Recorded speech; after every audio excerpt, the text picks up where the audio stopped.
Welcome to another episode of Bringing Down the Grindhouse, a podcast where we discuss horror in media. And today, it's Justine's birthday!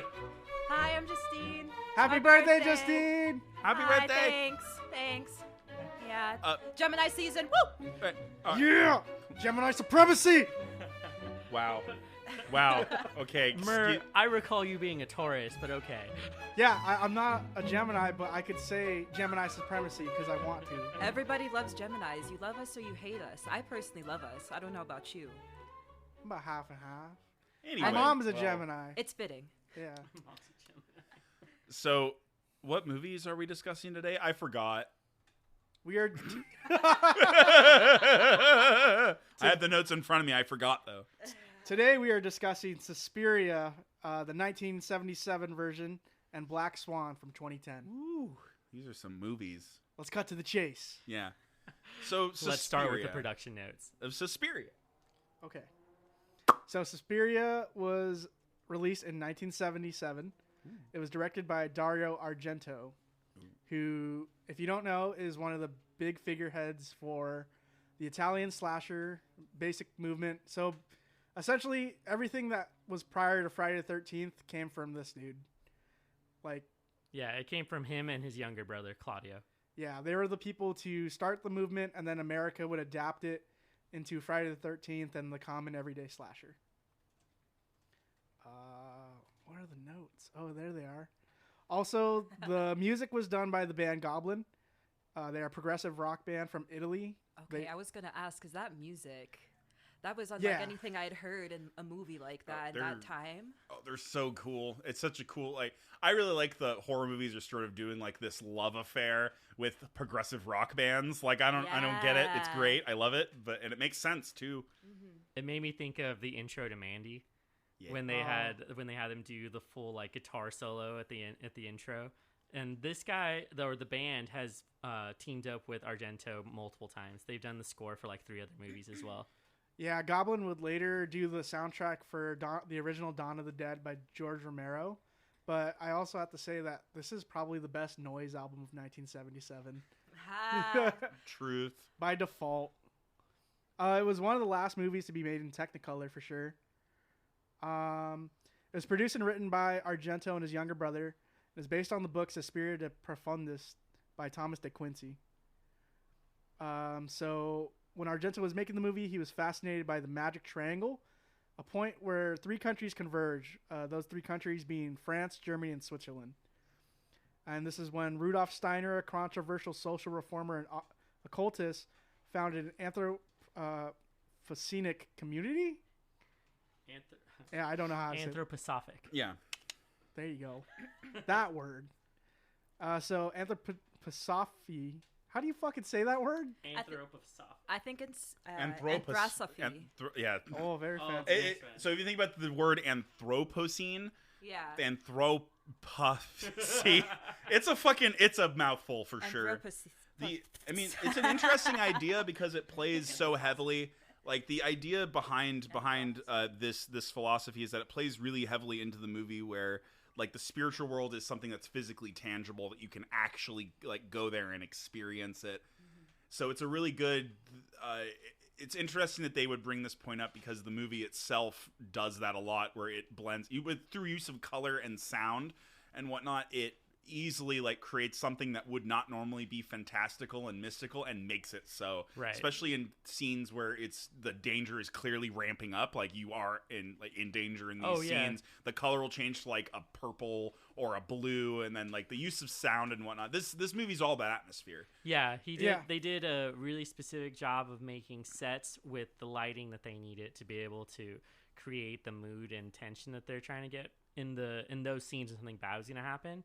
And he even said that it was based off of stories like Alice in Wonderland, where the colors were starting to distort. And even with the lens that they were using, they were starting to like morph the outside of the lens and make it blurry and kind of curve, so it looks like you're looking through a fisheye lens. Go ahead. Something I really liked was all the like nighttime scenes and the dark scenes. He always used this deep green or red light that would just fill the whole space. I always thought that was really interesting because like I don't know. I feel like darkness is never enough on film to really like capture the mood of nighttime, you know? but having that red really kind of like adds that sort of eerie suspension, like, huh. It's kind of unsettling, you know? A big point of, like, at least, well, going back onto like the use of color as well, like what Justine's talking about, it was, I would like attribute it solely to, because this was a Technicolor film, it made doing scenes like that a little bit easier because you're working with like 3 layers of color on top of each other. It's why like movies from that time look so colorful. Like if you go look at The Wizard of Oz or something along those lines, they really pop. Like all the colors in that movie pop, and they do in this one too. Yeah. Even and honestly, it's like, I would say that a lot of like our A24 movies and stuff are taking a lot of inspiration from books. Not books. Well, technically yes, but no. But from this movie Suspiria, just because they're focusing so much on atmosphere and like placement of symbology and things like that. Definitely the lighting from The Lighthouse. It was one of the things that was a homage, paid homage to Dario Argento's, the way that he would light the set, as well as the way that the cinematographer would usually do things in that sense. So it was really good. And I think they used the last Technicolor like machine that they would use for that in Rome. Like that was the last machine there that they used, and then they like retired it after that. The Technicolor use in this movie is, like Mitch said, it's just rampant because it uses like the old style, like how they do it. But essentially what they were doing, like they wanted to make the colors resemble Snow White and the 7 Dwarves, and then even so much that Susie, the character, was based off Snow White herself. But there was also use of miniatures. I don't know if you saw in the opening scene, the entire building is actually a miniature set when they actually drive up to it. I thought it wasn't real. I mean, I thought it was a real building, but it's not. Yeah. It's a miniature. Also, the cast for the movie was originally supposed to be 12-year-olds. Yeah, we were talking about that when we were watching the movie, actually. Because the female actors, they do act very childlike. Yeah. And it's like, he didn't change the script at all for it. Mm-hmm. And he, like, even so, like, he made the doors specifically. Yeah, like, that's exactly what I was going to say. Like, yeah, the handles. Were so tall. Yeah, because he wanted the girls to just, like, actually reach up and do it. Feel small. Yeah, but he realized if he casted 12-year-olds for this movie, it would get banned and just, like, destroyed. Yeah, it's kind of gory for a children's movie, if you ask me. Yeah, and also, before, like, we really go into anything about, like, scenes and all that, it had a box office of $1.43 million, and it made $1.8 million in the new North America rentals. Also, another fun fact, really weird, but they also had all the actors speak in their native language, and they would have it dubbed. So you have French, you have German, you have English, and you have Swiss, or is it? Swedish. Well, they did it was commonplace to do films like this in Italy for the American audience, so that they could understand what was doing. So they just went to a studio and recorded all the audio afterwards, which is why it looks a little odd when you're watching it. Yeah, it's really cool though, because this is like one of the only movies I know of where it's like the actor Susie, she was saying like, yeah, basically we would just say our lines in our native language, and it was just kind of like, I know what's supposed to be there, but I kind of just have to go off and just like, this guy's speaking literal fucking French. But yeah, the movie is fucking gory. That opening, and then when she goes into the fucking her face, house, like pressed against the glass, I was like, oh no. The whole scene, like with how the apartment looks, it's so fucking cool and like so colorful and just weird. I don't know where to even start. Psychedelic. Could you imagine like dropping acid and trying to get home in there? I would probably just sit in that lobby for a good 20 minutes. I'd cry. I'd cry. Where do we want to start with this? Because there's just a lot of crazy ass scenes within Suspiria. I think maybe just going off of the important ones and whatnot will make the most amount of sense. Like one of the ones for me is like the heart stabbing scene. Like for 77, that's some fucking gnarly shit for 77. Like I thought you were gonna say like the intro scene where she basically gets hanged. Yeah, that's also brutal. But I mean, like there's like that heart scene, there's the hanging scene, there's the razor wire scene. Right. Oh, where she falls into the pit of razor wire. Fucking 30 years before Saw. Yeah, falls into. Well, the thing is, the crazy thing about that is that it didn't need a whole. There should be shitloads of blood in that scene for like modern audiences, but there wasn't, and he just basically like the director just fixed it by basically just elongating the scene, so you just kind of get that feeling of anguish that this character is going through. It's pretty great. The movie is like we are with the perspective of the American girl who moved all the way from New York to this fucking town just to be able to be a dancer within the dance studio. And then as she gets there, one of the prior students got banned recently and is just running for her life and just like speaking gibberish in the woods. And honestly, that scene where she's running in the woods is pretty terrifying. Yeah, could you imagine driving by and seeing that? I'm surprised how calm she stayed in the car of her driver. Like, I'd be like, yo, you see that too? I'd be like, yo, should we pick that chick up? Like, what the fuck's going on? Yeah, like, she needs help. Pull over. Yeah, what the fuck? Then she later goes into the apartment, basically says, I can't explain anything to you, to my friend. And that's when, like, she sees the cat eyes and she goes through that entire scene, gets stabbed, like, 7 or 8 times. Mitch saying with the heart stabbing, like... It's just such a slow stab at the beginning. It's like she's standing there in the light. It's very dramatic, theatrical. And you just see the arm come in very slowly and give her a stab. And then it does it, like, 3 more times before she finally falls down. It's so smooth. It's definitely unrealistic because, you know, if you were actually piercing human flesh, I mean, I'm just saying it probably wouldn't be so, like... I mean, there's a lot bouncy? of layers you gotta get through. Yeah, you know. This movie, that entire intro sequence just reminds me of the Cabinet of Dr. Caligari. How John fucking hates that movie. I'm a film major, so I watched it too many times. They made us watch it like 4 separate times. Yeah, but here's the thing. It's not about the movie or the plot. It's about the set piece. Well, yeah, it's like the ultimate piece of German expressionism during that time, and the set pieces were like the most elaborate things they'd ever made, like on film during that time. That entire apartment is just a callback to that fucking movie, but totally. In color. Yeah, that's true, because the one you mentioned is in black and white. Or, like, it's black and white green and, like, blue. and, like, other, like, dark shades of color. They didn't really do a whole bunch of different, like, bright colors. This movie had that contrast to where it was using the brightness of the red from the blood, and then any, like, weird decorations they had in the house. The whole thing looked like a set. Like, you could tell it was built.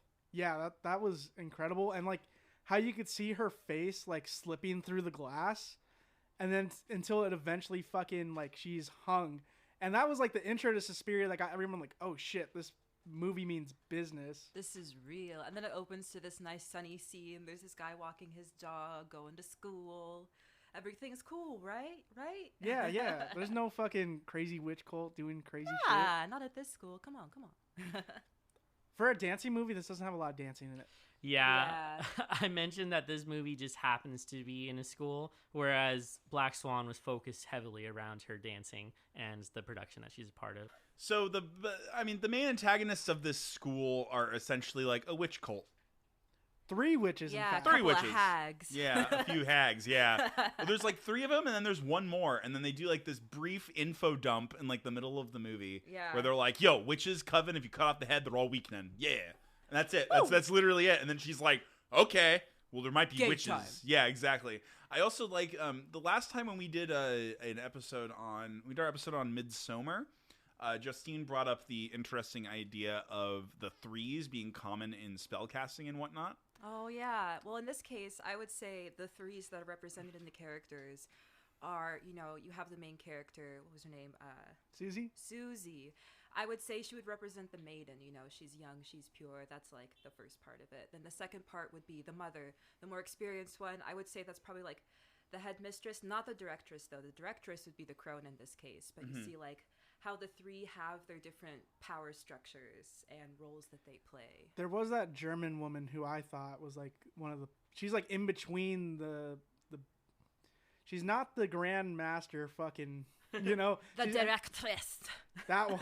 The directress. Yes. Who also makes that comment about, oh, this guy, he's very ugly, isn't he? I was like, oh, it's so rude. He's like, roasted. He can't fucking hear me, though. He only knows Hungarian. That was the meanest shit. She's like, it's fine. You can say it too. He doesn't understand you. I was like, oh, fuck. But he looked at her like exactly like he knew what she had just said, but he didn't say shit. I thought that dude was going to murder someone at some point. But he did. He's the murderer.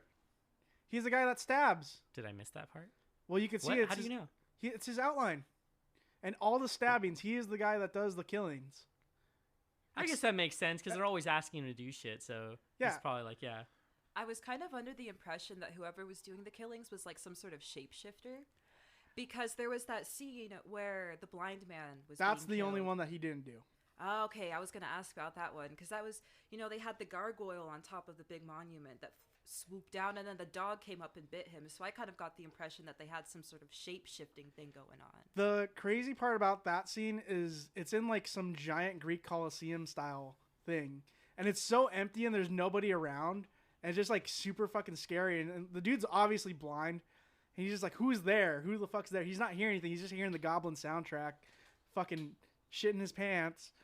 And then I look and I see the gargoyle's gone. I'm like, oh, shit, the gargoyle's coming through. But if you check really close, in the shadows, there are 3 witches on broomsticks. There's also, in the building behind him, you'll see eyes, like yellow eyes show up. And 3 sets of them show up, and they slide by. Yeah, so it was the 3rd. Ooh, I missed that. I've actually noticed the eyes show up a lot in the scenes, just subtle moments. I think there was a scene that Susie's roommate, before she was about to be killed, she looked somewhere like out the window or out the door, and she saw a pair of yellow eyes. Or you could see them. It wasn't obvious that she was looking at them, but you could see them, Or it was a pair of red eyes, something like that. But I noticed those pop up a lot throughout the scenes.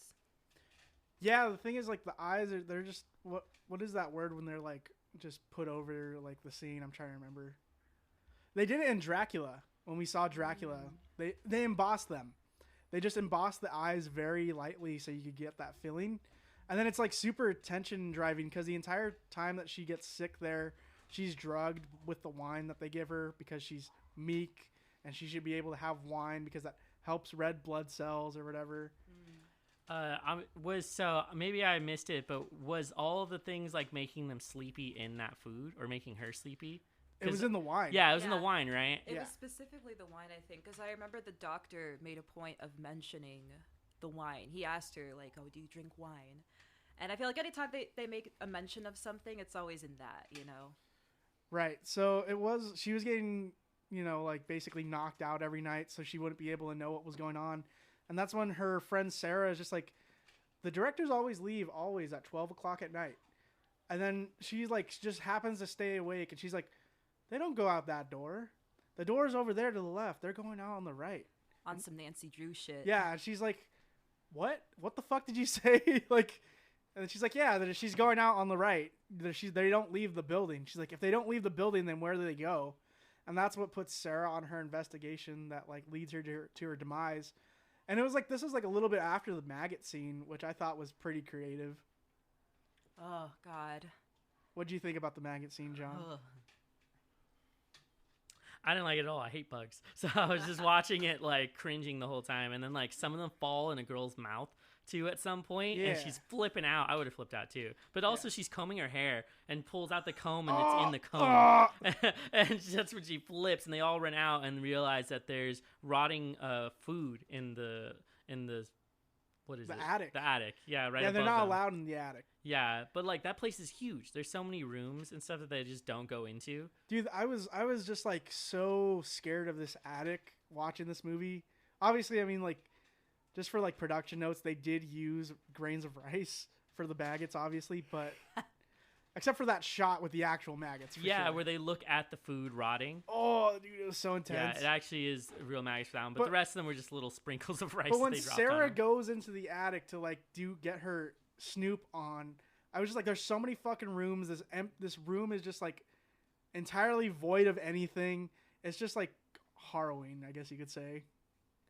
And then you finally see the ugly fucking German man getting ready for that stab. He's like dressed in all black or whatever, just waiting, just cuz. And then the barbed wire. I fucking love that. That was great because you get the impression that it's safe for her to jump down because it's like, oh yeah, it's just like a nicely lit, like yellowish room that you can drop down into. And she drops, and then it changes to a dark blue, and she falls right into the razor wire. That caught me by fucking surprise. I was like, oh shit, she fucking made it. I know. Oh, what the fuck? But I was just like, this is horrible. And I was like, this is sick. This is probably what Saw watched to like Oh, the directors of Saw. They made it even worse too by having a slightly open door right next to the pit to like reach for, so you could try to get out. But then again, I had that idea or that like thought in my head, like if I were watching this movie with a bunch of people and we're drinking, it's just like, did you not see the fucking barbed wire that's directly in front of you? And then Sarah finally gets Susie. She gets the strength to actually check out why people are dying. And she wants to figure out, you know, after Sarah has the notes, like, I think she remembers what the girl said before she, like, went off into the woods. And it was like, the blue lilies in the room turn to the right or something like that. Mm. So she finally goes into, the director's room and finds it. And she goes in there and she finds a lot of crazy shit. Basically, their temple, the Coven's temple. Ooh. Yeah, with corpses and shit in it. And dead people. And then she's the three of them, like, demanding the death of some people. I gotta say, man, the acting in this movie is really bad. Like, there's no good acting in this. The dialogue is kind of trash. Like, it's... Like, that's the only part that is, like, really lacking in this movie. Otherwise, Suspiria would be perfect. Like, it's really it. And, I mean, up to this point, she finds everything, you know, and this is, like, a huge lore dump at, like, the end of this movie. Right. After you've gone through this whole nightmare of anxiety and everything. And she meets all these witches and then encounters, like, the head crone witch who tries to attack her and then just, like, stabs her in the neck. Dude, that head crone witch fucking thing was so sick. Yeah, I was about to say that. That's probably one of my favorite scenes from the movie because she realizes that she's hiding, like kind of made herself almost invisible, but whenever the lightning cracks, you see an outline of her. Yeah. So she's like, oh, she's fucking right there, and then just stabs her right through the neck. My favorite part when she's like, okay, the American girl is in my room now. Well, you're going to see the living dead, and she brings back her fucking friend all disgusting and decaying. She like rushes out screaming at her. Then she does the thing where she stabs her, and basically all the fucking witches are broken. They took their batteries out. They're spinning and dying. I mean, it's pretty interesting. I'm melting. I don't know. It's pretty cool how this movie ends because it ends in such a it's such a finality to the ending of this movie. It's seriously like, all right, we're in this nightmare world. Nancy drew this shit up. Find the witch cult. Destroy that fucking witch cult. Now the whole place is blowing up. The nightmare is like destroying itself. And then when you leave, just like, you know, literally any nightmare ends, you leave feeling refreshed. Her face after she ends looks like, boo, I just walked out of, like, the salon. You know? Like, that's her face. Yes, like, girl, got the nails did, got the hair did, let's go. Yeah. Like, just blew up a coven, let's go. Girls, what's up? Kill the hashtag lit. Yeah. Hashtag. Kill the whole school fucking girls. You know what it is, cuz.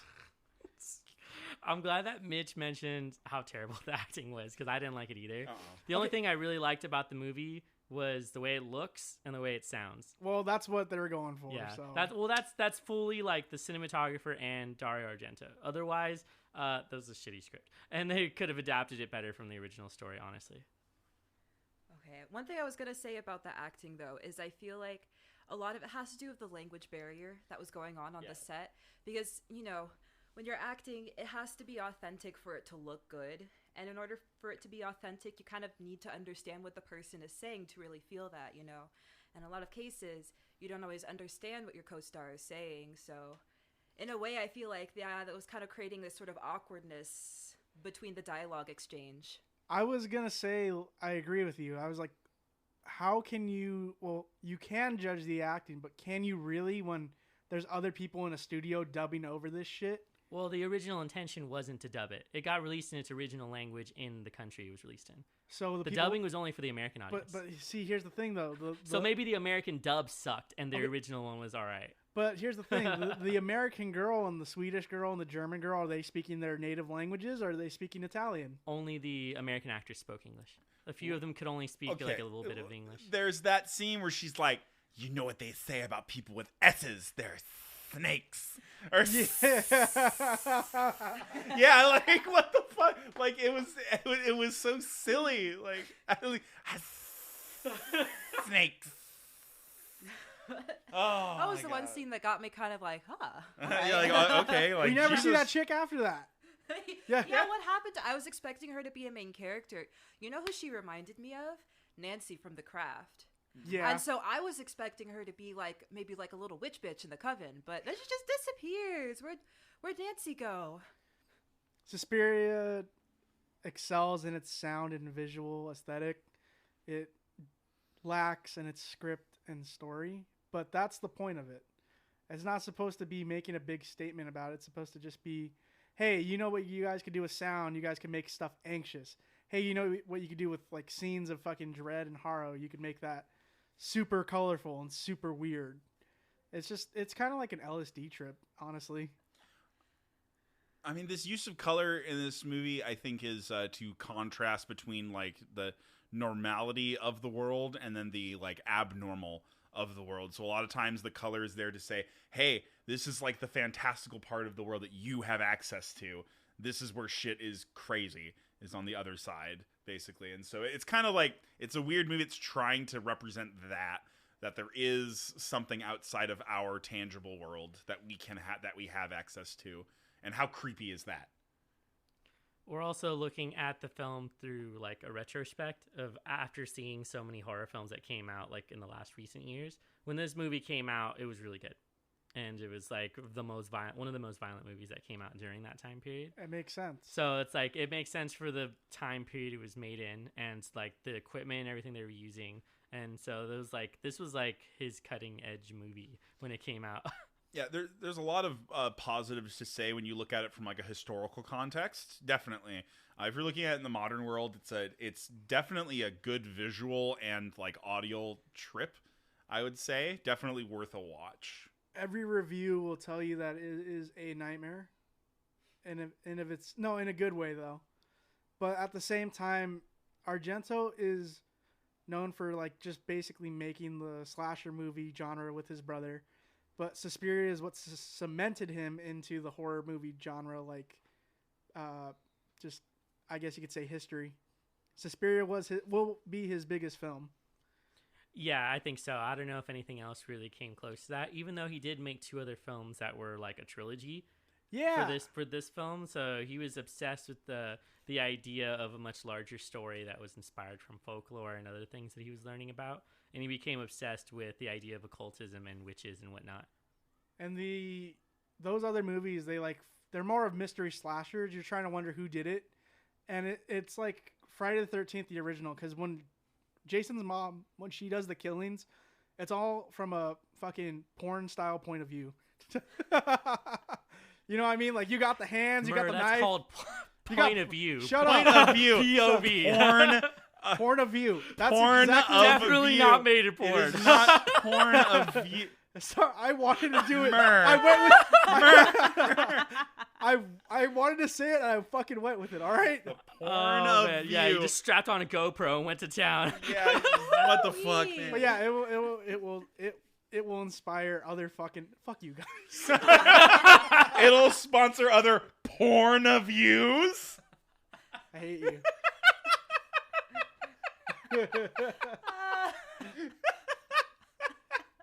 Hey, I mean, for modern audiences, they'll be like, yeah, hey, this is like that porn I watched. You know what I mean? When the killer comes in with a knife. What? That sounds scary. You're gonna have I'm talking from the angles. No, wait. You're gonna have like a VR version of it. I'm talking about the Some angles. virtual homie. reality shit that's My point of view. I'm gonna shut up. I'm gonna shut It might up. work.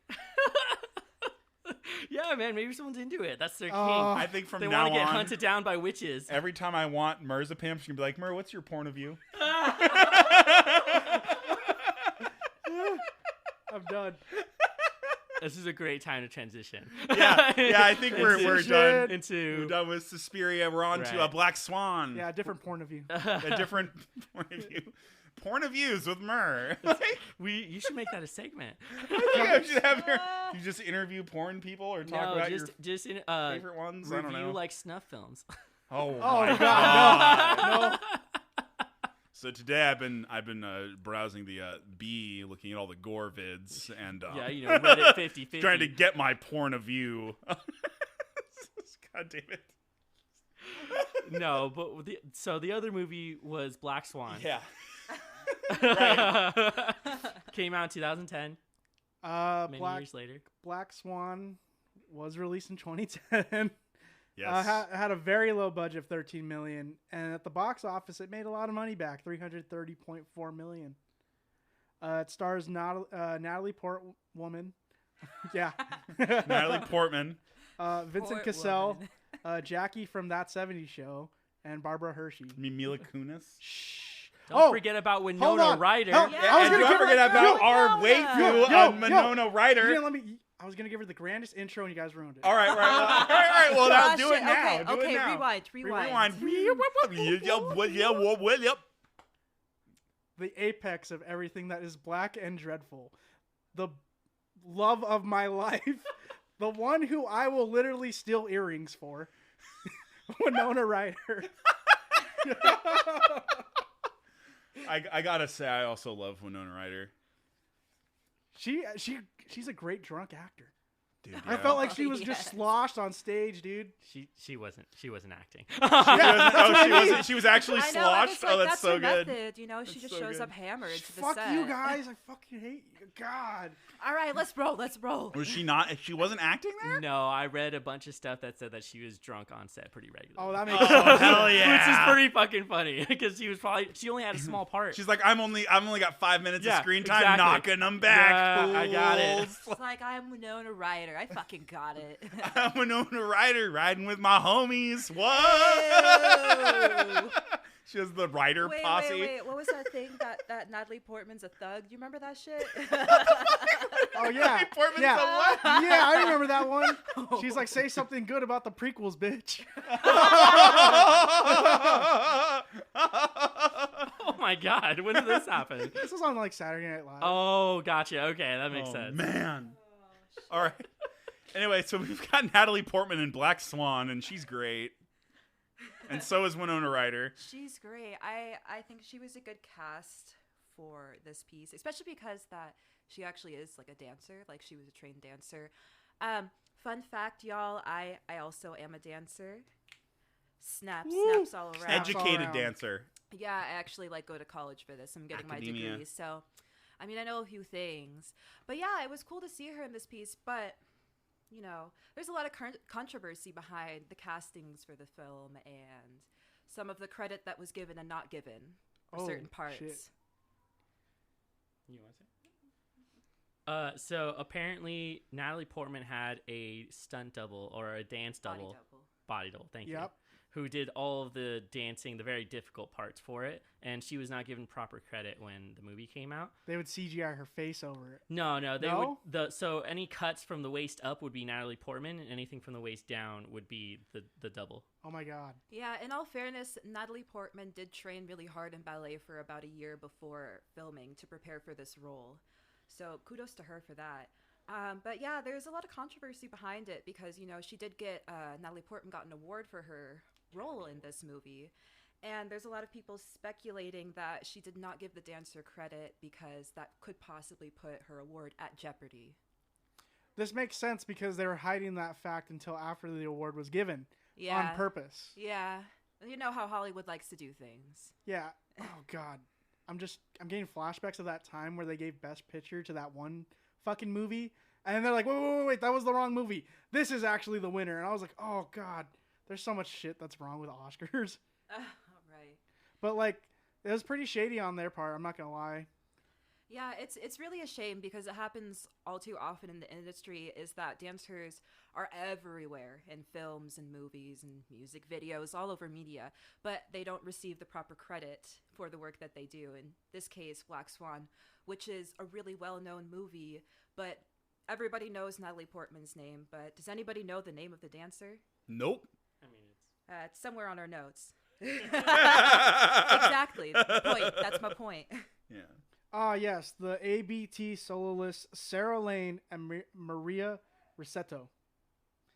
No one knows them. Yeah, but We ABT, recognize them. For those who aren't familiar with the ballet world, ABT, the American Ballet Theater, is kind of like the pinnacle of ballet in America right now. So if you're in that company, you're pretty much the best of the best when it comes to professional ballet dancers. So they're big deals. They should get credit for, you know, their roles. But anyways, The movie was directed by Darren Aronofsky. Ooh, yes. Who also directed The Fountain, The Wrestler, and Requiem for a Dream. Ooh, yes. I love that movie so much. Requiem for a Dream. It is a really good movie. Come in my pants every time I think about it. All right, anyway. Such a good movie. Oh, This is so a psychological horror movie.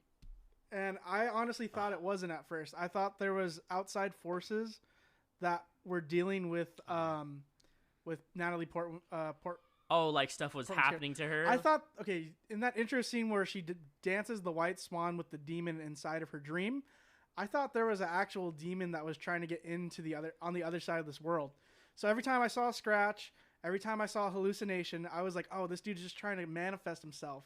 But it turns out it was her the entire time. She's the one scratching herself because she's so anxious because she gets the role. They make her a really unreliable narrator as you're watching it, because at some point you think she murdered Mila Kunis' character, and then you go back and she's not murdered. But then there's other stuff that happens in the film that you're not sure if she actually did it or not. She hallucinates about seeing her face and other people. Go ahead. Well, one thing I kind of really liked about this concept is I feel like it accurately represents the psychological strain that professional dancers go through when they take on these roles. Because, you know, when you do a ballet, you're performing this, say, 8 times a week for a month, 2 months maybe. And when you perform, it's not like you're just putting on a face as the character. When you perform as a character, you're fully embodying the role. And so these dancers have to, especially for a part like Black Swan, where you have to play both a really pure, innocent character as well as a very evil and malicious character. It's psychologically very straining. And in order to put yourself in this place, in order to be this person, you kind of have to embody this at all times. And it can make somebody go crazy, you know. A big point of Black Swan were like, there's a lot of ways to interpret this movie. You could interpret it as the obsessive artist like destroying themselves in the process. You could interpret it as a transition from childhood to adulthood. You could interpret it like a loss of innocence if you want to look at it that way. There's another. Those are pretty much the only two actually that I can think of right now. No, that works. It actually is. So that's part of like both of them. The first bit that I wanted to ask you guys about. So essentially, both the films, they explore the idea of autonomy between the dancer as well as the main girl in Suspiria, and how it's pretty much taken away at some aspect because either the director or her mom is trying to control what she's doing and how she looks and what they should be doing during that. So do you feel like this is what heavily affected like the narrative and kind of pushed forward this idea? Well, she wanted to be perfect. Like Black Swan, she wanted to be perfect, but the guy was basically saying perfection is not about control, it's about letting go. And so, like, there's a lot of that contrast, but what were you going to say, Mitch? I think one of the big ideas here is that one of the ideas that's presented forth is that to be perfect is to also be imperfect in this sense of this movie. So what ends up happening to our white Black Swan here is she goes from being the white swan and everything to wanting to be the Black Swan so badly that she, like, overdoes it. She goes through one whole night and explodes into this place with... It could be an explosion into adulthood where she just rushes into it without considering any of her own darkness the entire time that she's doing it, which ends up causing her downfall. Similar to the dance that I'm told, it's similar to the way that the narrative for the dance plays out. Yeah, so the story of Black Swan is essentially there are 2 sisters. There's Odile and Odette, and I believe Odile is the white swan, Odette is the Black Swan. Of Swan Lake, yeah. And so the story is basically the sister is jealous of the white swan, and the white swan is supposed to be betrothed to this prince, and a sorcerer casts a spell on the white swan, causing her to turn into a swan. Princess, now swan. And then her sister poses as her and ends up stealing the heart away from her betrothed. And she basically goes crazy, and the only way she can break the curse is through true love's kiss. And I believe she does get kissed in the end, but eventually she decides it's just too much for her to bear, and she kills herself. Yeah, sad story. Yeah, it's a very sad story, but like her character does model after that within all the things within the movie. The self-sacrifice, like with the guidance of innocence, she lives in a house that is complete, or her room is completely pink. She has a bunch of stuffed animals. Her mom treats her like she's 12. She has rules. She can't even lock her own door. She is the perfect embodiment of the White Swan. Until after she meets Mila Kunis's character, and then she delves into that thing. She has sex with the White Wolf from the Winter Soldier. Well, okay. What? No, that wasn't him, was it? That's fucking Bucky Barnes. Bucky Barnes was fucking Tom and Jerry. She was Jerry. How did I miss that? Whoa! Whoa! So Thor's jealous. No, I'm just kidding. I would be too. Shit, Natalie Portman could get it. I wanted to talk about how important it is with the sacrifice of art and the sacrifice of self for the betterment of art, because it mirrors the movie Whiplash super hard. And Mitch was going to talk about this, but we were basically You're talking about the film about roller derby, right? Whiplash, Whiplash movie is with the the drummer. drummer. Oh, that's drummer. Whip It. Yeah, Whiplash. Whiplash is what? So Scratch that. So these movies mirror each other in the fact that they both have something that true. they're striving to. The easy part is getting the part.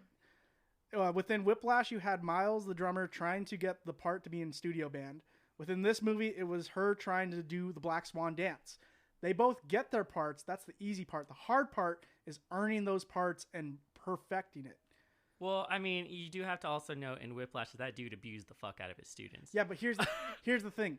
Here's the thing. Same with Black Swan. Yeah. The guy is The director is a fucking sexual predator. He's a sexual predator. He fucking rapes people. He fucking manipulates them to do his own bidding for the betterment of the company. He fucking fucks like no other dude, always around just fucking things, asking people about their sex life, and he abuses them essentially. But where Whiplash and Black Swan differ is that Whiplash, Miles, that guy, he leaves the entire story. He quits music for like a short period of time. Within that time, he's able to get a new perspective and is able to come back harder than ever. With Black Swan, it's brutal because there is no pause. She has to make this part. She has to do this self-sacrifice. She has to stop her mom from controlling her life. And she has to become the Black Swan, literally, to win everything that she wants. And it's her turn. It's her turn to be the part. Yeah. I like that line. It's my turn. And she stabs Mila Kunis. Oh, well, so we think. Stabs herself. Black Swan, like, has a lot of hard questions. It just like presents a lot of them, and one of the questions that it brings up is how would a sex scene between Jackie from That 70s Show and fucking Padme Amidala would look, and it's pretty fucking hot. I'm not gonna lie. I remember watching this when it came out. I think I was like 13. I was like, yeah, I'm gay. I think that to put that, I mean, John, your original question for this was. Because I have more points to say about that. Because it's her wanting to become the Black Swan means a lot more as far as like the falling from innocence. Well, she's willing to go through an entire change of who she is to be able to get to that part. So with like the fall from innocence is, I feel like as a ballet dancer, there's sort of a certain image that's expected of you because you're in the public a lot, you know. And in most cases, you have to kind of keep this very cookie-cutter, pure image going on, you know.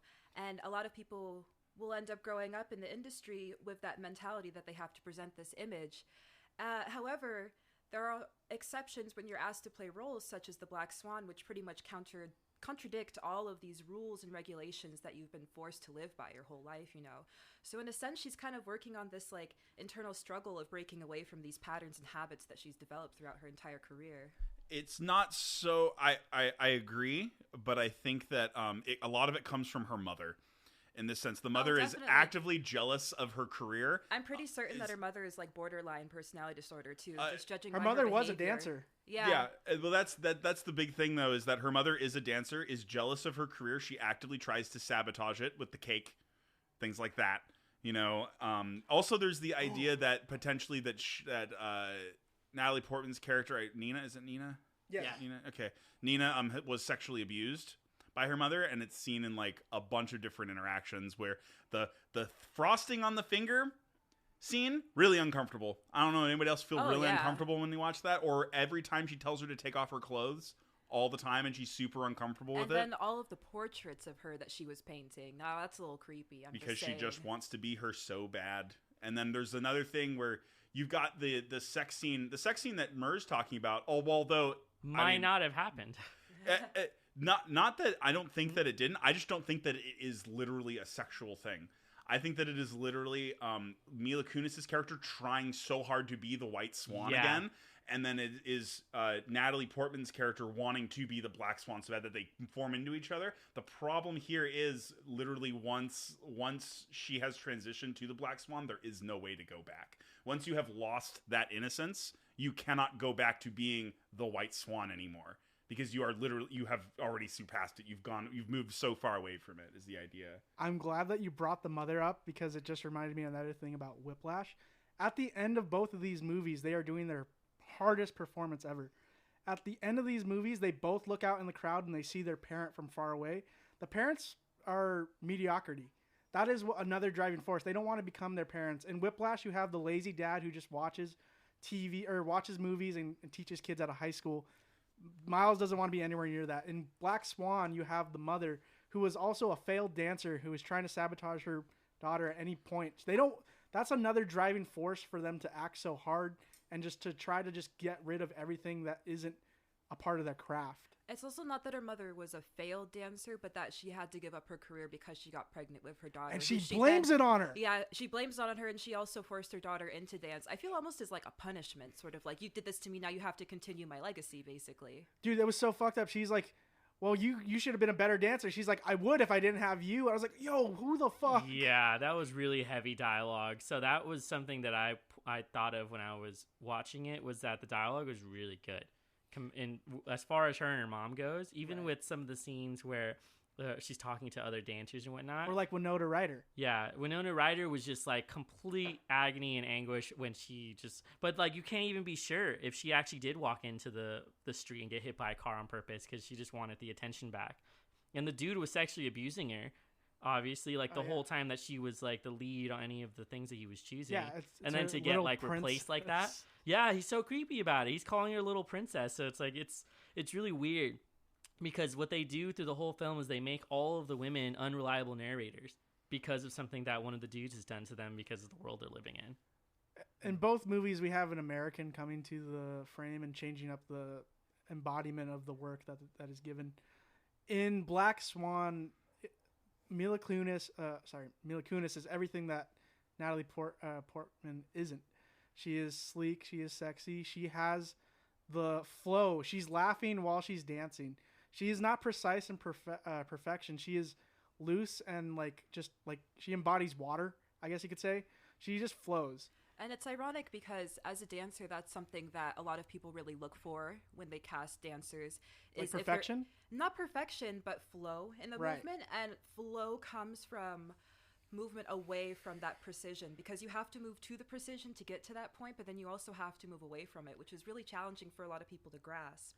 My question to you is replacement dancers are always a thing, right? Oh yeah, no, that's really commonplace, and in most cases the person who's replacing you is probably just as good as you are, and that's why they're your understudy, because they can handle your part.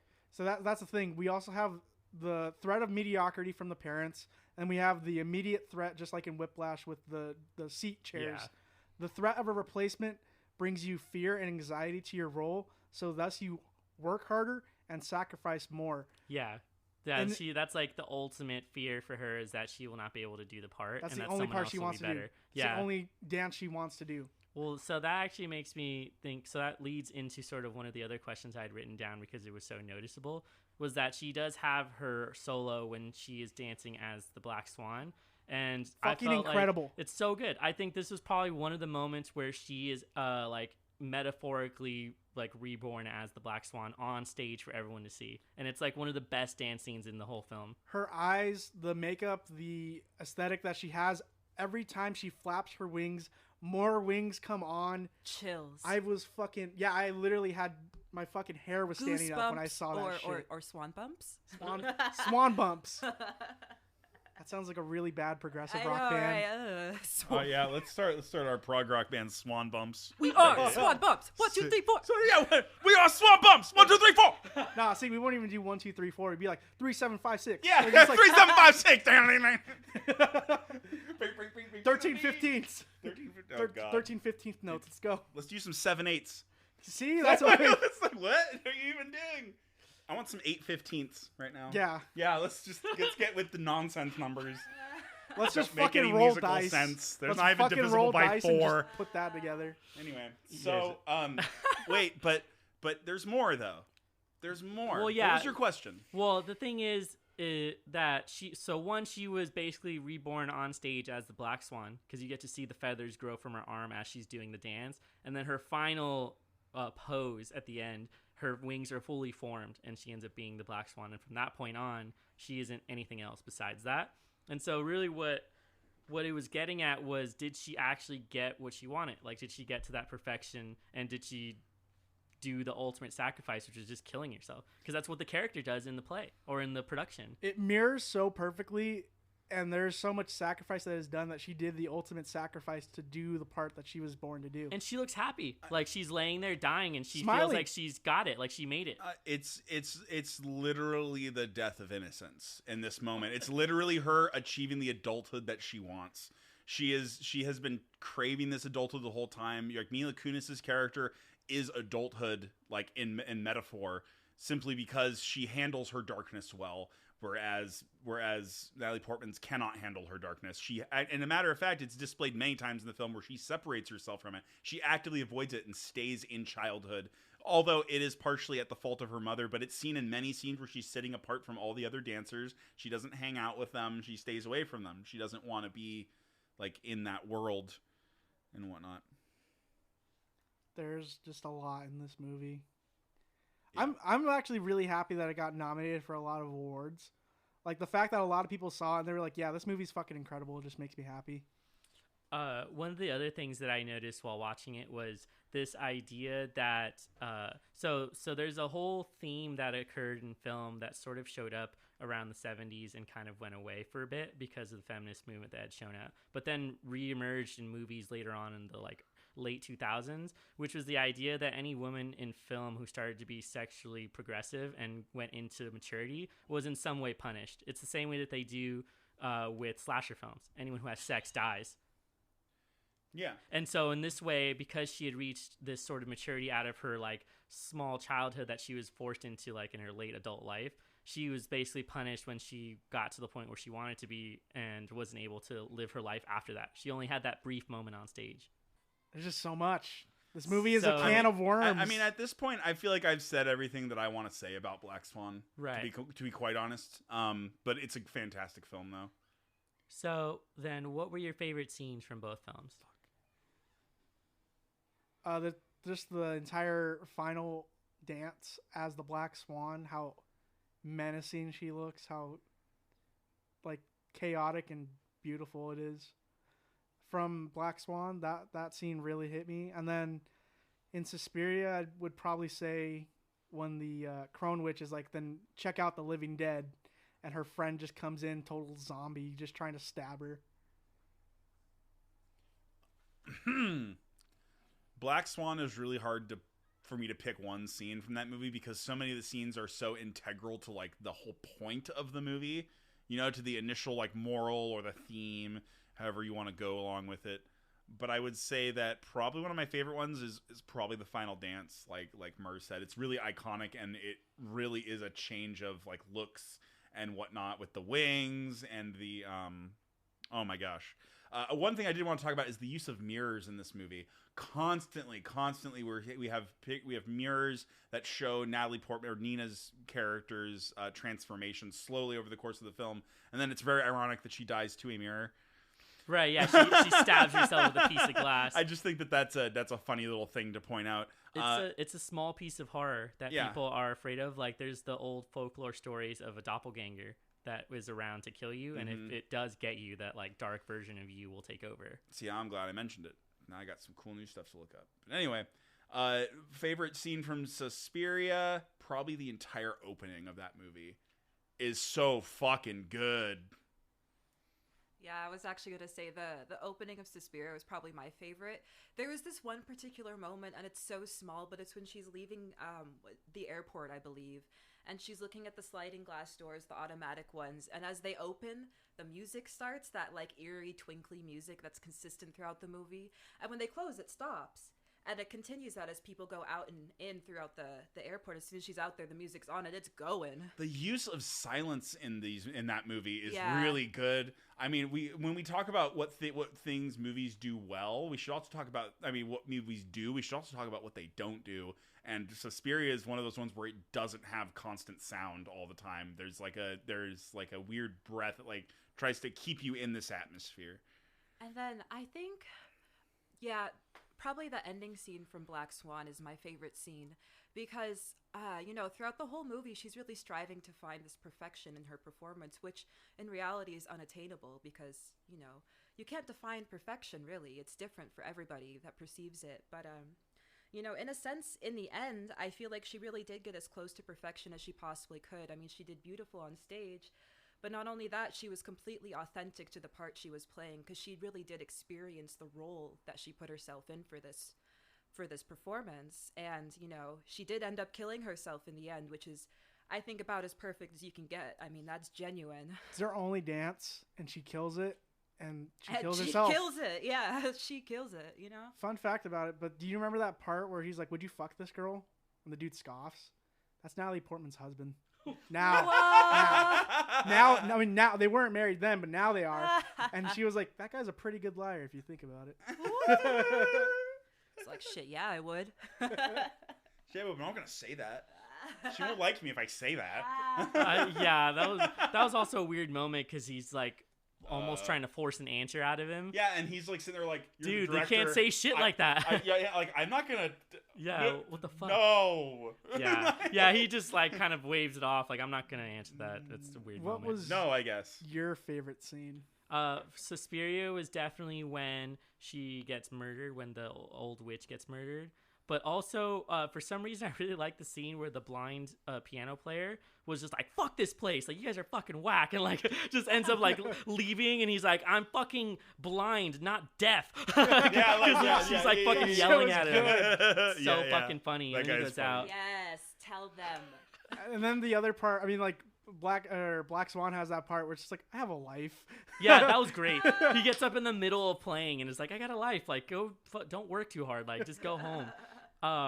For Black Swan, it was definitely her performance as the Black Swan because that goes into like another piece of filmmaking. Like that's one of those moments where I bet when they were filming it and it was finished that nobody said anything because it's just so good.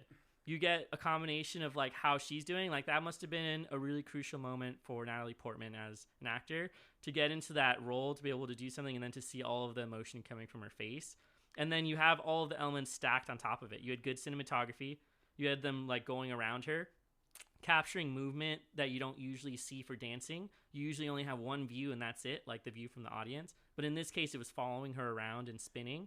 And so you got a bunch of different views of the way she was dancing, as well as like her costume and makeuping. So it was just all a really good scene. That's the thing with the cinematography of Black Swan. You're with the dancers there. You're pretty much their partner or tangoing with them. You see all their movements. You see their feet. You see their hips and everything.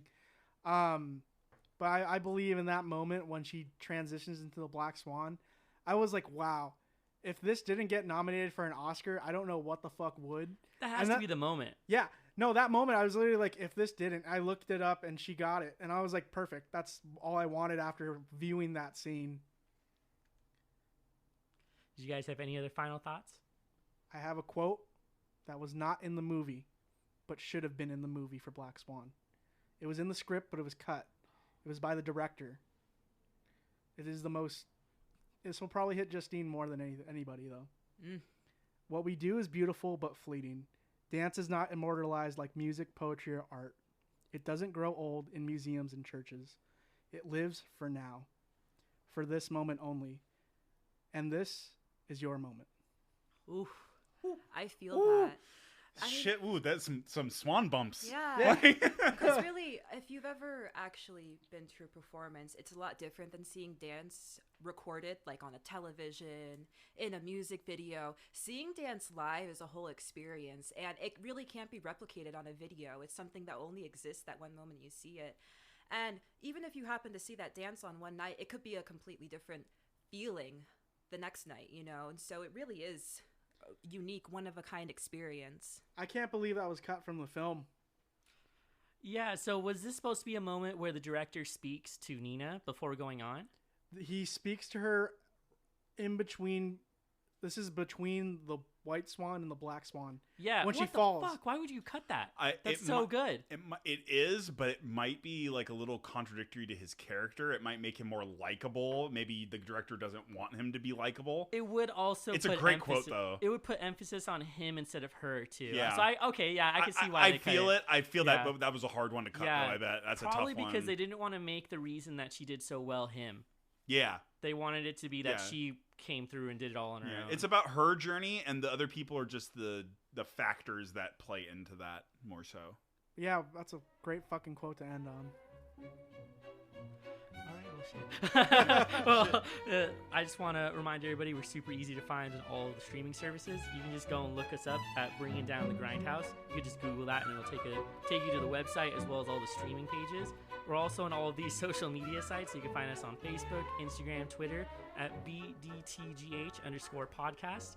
You'll be able to find all of our posts there. Feel free to leave us comments, send us emails, recommendations. We always take listener recommendations for new movies, and we're planning to put it onto the schedule. But thanks so much for discussing these movies with me tonight. I hope you guys have a good night. I'm Mitch. I'm Murr. I'm Jonathan. And I'm Justine. Good night. Night. Thank you very much. Good night. Yeah, so what was your point of view of this movie, guys?